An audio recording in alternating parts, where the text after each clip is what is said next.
우리 친구들, 기초 용어 특강의 수학편을 함께하고 있는 주연쌤이에요. 자, 이번 시간에 만나게 되는 용어는요, 교점의 좌표입니다.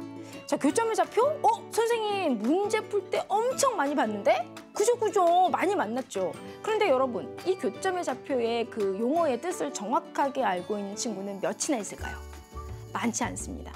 그렇기 때문에 항상 문제를 풀 때 이 교점의 좌표가 나옴에도 불구하고 그냥 기계적으로 문제를 풀거나 응용 문제로 발전이 됐을 때 거기에서 막막하다라고 할 수 있는 거예요. 자, 그렇다면 교점의 좌표가 정확하게 어떤 뜻을 갖고 있는 용어인지 한번 알아보도록 하겠습니다. 자, 오늘도 선생님이 강의 촬영을 하기 위해서 이제 길을 나섰습니다. 자, 그래서 이렇게 뭐 차를 타고 또는 걸어가거나 이렇게 하다 보면 여러분들 이제 교차로를 만나게 돼요.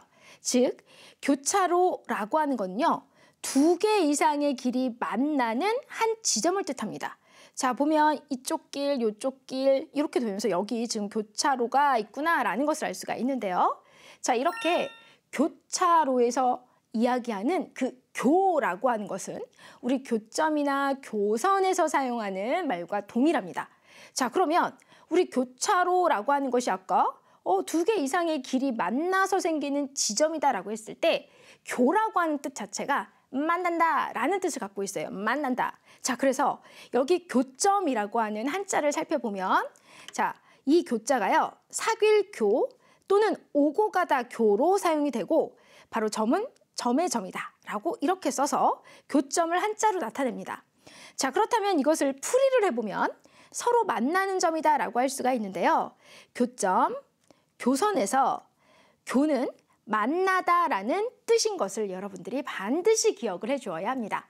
그렇구나. 그러면 여기서 만나는 이 교점이라는 건 서로 만나는 점이니까 머릿속에 어떤 상황을 그렸을 때 이렇게 선끼리 만났을 때 생기는 점, 그리고 면과 선이 만나서 생기는 점으로 여러분들 더 정리가 명확하게 될 수 있다라는 거죠. 자, 수학 용어로 다시 한번 정리를 해보면 선과 선, 선과 면이 만나서 생기는 점이야 라고 정리할 수 있습니다. 그러니까 이 교점의 교라고 하는 것이 만나다라는 뜻을 갖고 있어 라고 하니까 만나는 점으로 바로 교점이 정확하게 풀이가 되는 거죠. 자, 이번에는 좌표라고 하는 용어를 정리해 보도록 하겠습니다. 자리, 좌, 표할, 표를 사용해서 우리는 좌표라는 말을 씁니다. 그렇다면 이 한자를 풀이해보면 자리를 나타내는 값이다 라고 이야기할 수 있어요. 그러면 이 좌표라고 하는 말을 수학에서 사용을 할 때는 직선, 평면, 공간에서 점의 위치를 나타내는 수나 수의 짝이다 라고 이야기할 수 있습니다. 왜 수나 수의 짝이라고 하냐면요, 우리가 수직선에서는 점이요, 왼쪽과 오른쪽으로밖에 못 움직여요. 그죠? 그렇기 때문에 어떤 수의 짝을 지어줄 필요가 없어요. 그러니까 예를 들어서 수직선 위에 자, 점 P가 있는데 얘가 숫자 2에 대응되고 있어요. 그럼 그냥 우리는 이것을 P2라고 이야기하면 다 알아듣습니다. 그런데 좌표 평면이면 말이 달라지죠. 자, 이렇게 X축, Y축 원점이 있고 점 하나가 여기에 이렇게 찍혀져 있을 때, 그렇다면 이 점은요, 왼쪽하고 오른쪽으로만 움직일 수 있는 것이 아니라 위와 아래로도 움직일 수 있습니다. 즉, X좌표와 Y좌표를 모두 써줘야 한다는 거예요. 그렇기 때문에 이 점은 X좌표, Y좌표를 이렇게 짝을 지어서 순서상으로 표시를 해줘야 된다라는 거죠.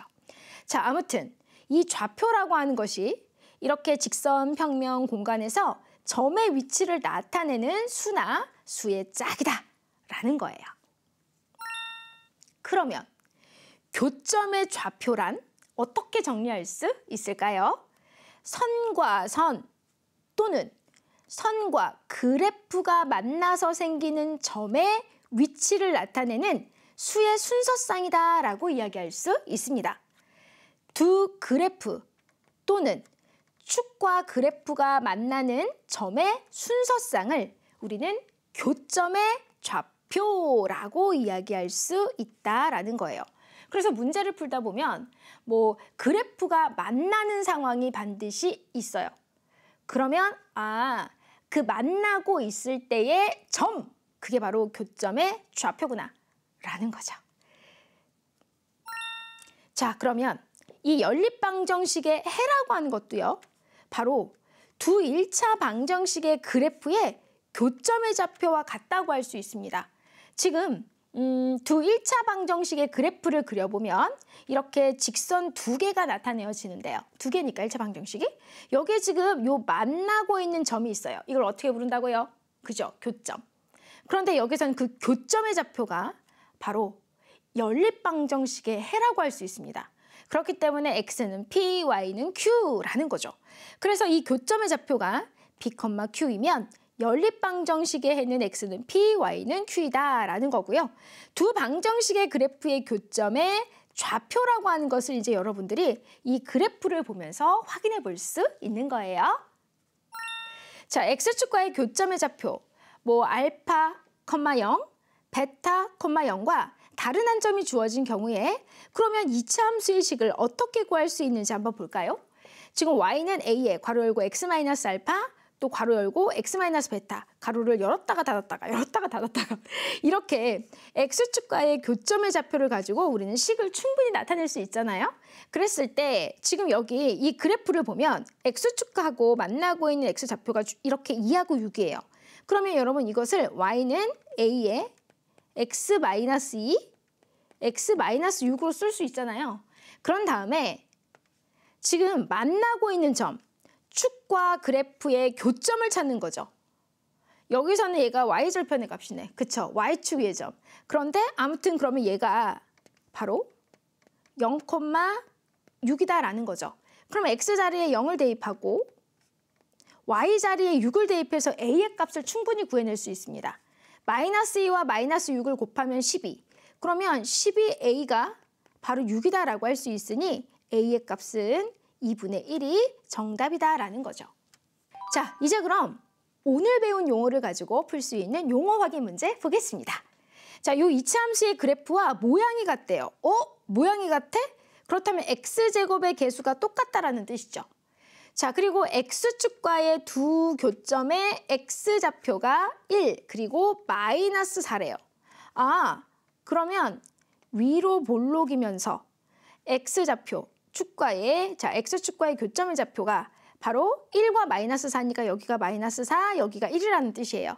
자, 이런 포물선을 그래프로 하는 2차 함수의 식은? 하고 물어보았습니다. 그러면 여러분들 봐봐요. 자, y는 -2 그대로 써주고 얘네 x 플러스 4 요거 x -1로 이렇게 식을 쓸 수 있는 거죠. 자, 선생님 요 괄호가 안 예뻐갖고 지우고 다시 쓰겠습니다. 이렇게요. 자, 그러면 이제 여기 나타내어져 있는 꼴이 일반형이니까 이것을 일반형 꼴로 나타내어주면 돼요. 자, 그럼 전개하면 x제곱 플러스 3x 마이너스 4 따라서 마이너스 2x제곱 마이너스 6x 플러스 8로 나타낼 수 있습니다. 자, 똑같이 써져 있는 거 찾아보세요. 마이너스 2x제곱 마이너스 6x 플러스 8 바로 이렇게 2번에 있구나라는 것을 알 수 있습니다. 자, 정답 그래서요 2번을 선택해주면 된다라는 겁니다. 자, 오늘 배운 용어 한 번 더 정리해 볼게요. 자, 두 그래프 또는 축과 그래프가 만나는 점의 순서쌍이라고 했습니다. 그렇다면 바로 이것은 만나는 점의 순서쌍이다 라고 했기 때문에 교점의 좌표라고 이렇게 써주면 된다라는 겁니다. 자, 이렇게 해서 오늘은 교점의 좌표라고 하는 용어를 정리해 보았습니다. 자, 그렇다면 또 쭈연쌤은 또 다른 용어를 또 선생님이 열심히 정리를 해서 다음 시간에 알려주도록 하겠습니다. 수고했어요. 안녕!